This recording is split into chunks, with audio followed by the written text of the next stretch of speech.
Eliana Calmon Alves é ministra do Superior Tribunal de Justiça e membro do Conselho Nacional de Justiça, onde atua como corregedora. Foi membro do Conselho da Justiça Federal.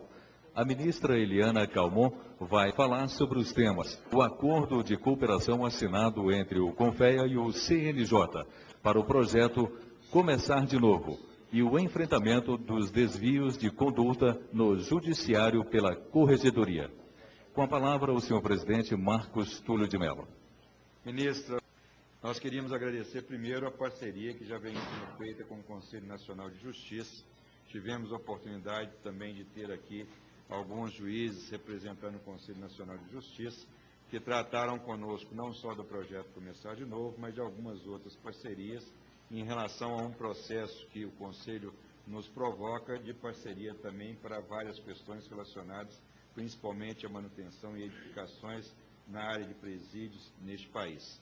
E temos agora recentemente também uma proposta do Conselho Nacional de Justiça para analisar também a redução, uma maneira de intermediação para poder reduzir o número de processos, principalmente cobrança de dívida ativa, relacionada aos profissionais e às empresas do sistema profissional. Nós temos hoje, correndo na Justiça, algo em torno de 250 mil processos. Então, há uma proposta do Conselho Nacional de Justiça também, para que a gente analise esse processo como um todo, para poder buscar a mediação e a celeridade desse processo. É uma honra muito grande para nós a sua presença. A senhora dispõe, então, de 40 minutos para a sua apresentação. Senhor presidente, doutor Marcos Túlio de Mello, senhores conselheiros, senhores funcionários, com muita satisfação, eu recebo a incumbência de aqui estar para explicar para os senhores, em rápidas palavras, o que significa esta cooperação, este ato de cooperação, esse termo de cooperação, para ambas as partes. Na realidade, antes de falar do termo de cooperação, eu acho importante que eu fale do Conselho Nacional de Justiça, para nós termos a dimensão do que seja, o que é que ele foi criado, o que é ele, falamos em controle externo, enfim, fala-se muito em conselho, em CNJ, ele inclusive está em algumas propagandas de televisão, mas às vezes as pessoas ignoram o que ele significa na realidade e o alcance do conselho. Bem, seguindo o conselho do professor Acácio, vamos começar do começo, né?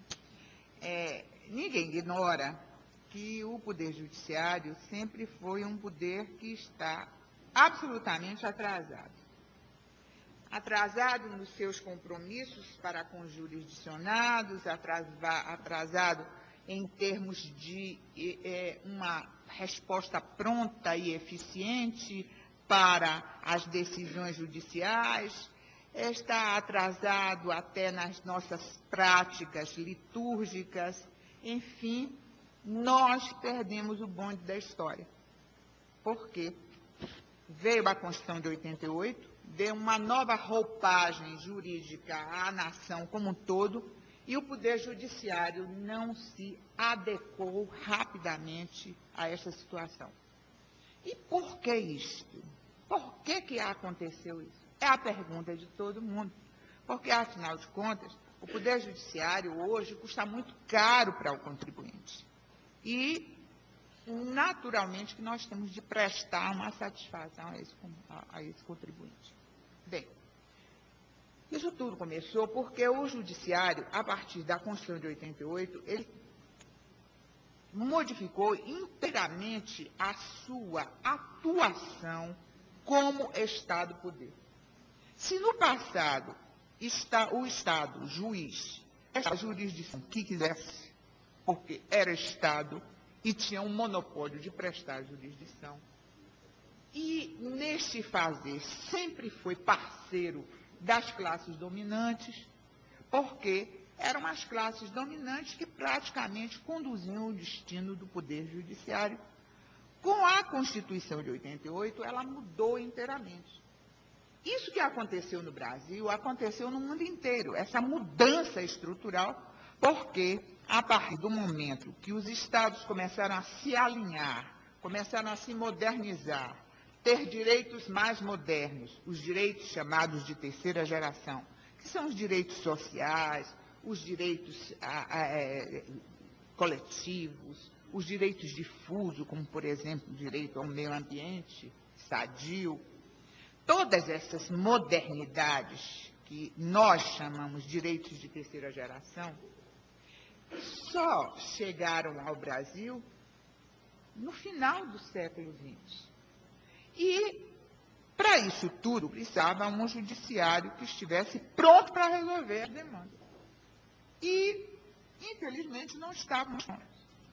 Ora, a partir daí, nós começamos a verificar que a magistratura brasileira não estava devidamente arregimentada para solucionar algo diferente, ou seja, não era mais aquele império do Estado juiz, e sim a necessidade que o Estado teve de prestar a jurisdição e atender àqueles compromissos que estavam na Constituição. A partir daí, quando fomos fazer um diagnóstico, encontramos uma coisa terrível, porque encontramos 27 estados, cada um com um tribunal, e cada tribunal administrando a justiça a modo. Se intercomunicar uns com os outros. E ainda mais dependência absoluta, e essa independência sendo gerida por desembargadores.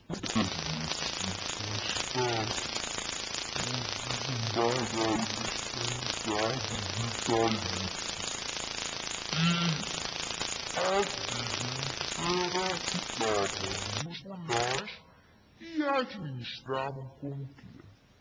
E, na realidade, o que nós encontramos foi uma anarquia. Porque ali os desembargadores faziam o que queriam, administravam como queriam. E o que é pior, cada um tendo uma ideia do que era prestar bem à jurisdição. Diante deste quadro, e que só veio a lume efetivamente depois da Constituição de 88, começou-se a pensar em um órgão que fosse o padronizado. O primeiro traço para a justiça se tornar eficiente seria a uniformização dos procedimentos, a uniformização da administração. E foi criado o Conselho Nacional de Justiça, que é uma espécie de controle também, né? No momento em que nós padronizamos, nós estabelecemos algumas diretivas de administração, nós também temos de fiscalizar a atuação dos tribunais. Para isso, nós temos a ação das corregedorias, que estão disciplinarmente ligadas aos tribunais. Isto se fez com uma dificuldade grande, porque um órgão que secularmente, aí como eu digo, atravessamos 2 séculos, tendo os desembargadores tendo inteira liberdade, né? E aí nós temos os males todos que vieram a lume, que a imprensa começou a denunciar, e tanto mal tem nos causado, inclusive em relação à opinião pública, como, por exemplo, o nepotismo, não é? Práticas muito antigas, uma coisa incrível. Isso tudo que pode parecer perfumaria, no fundo, termina contribuindo para uma disfunção na administração da justiça. Quando foi criado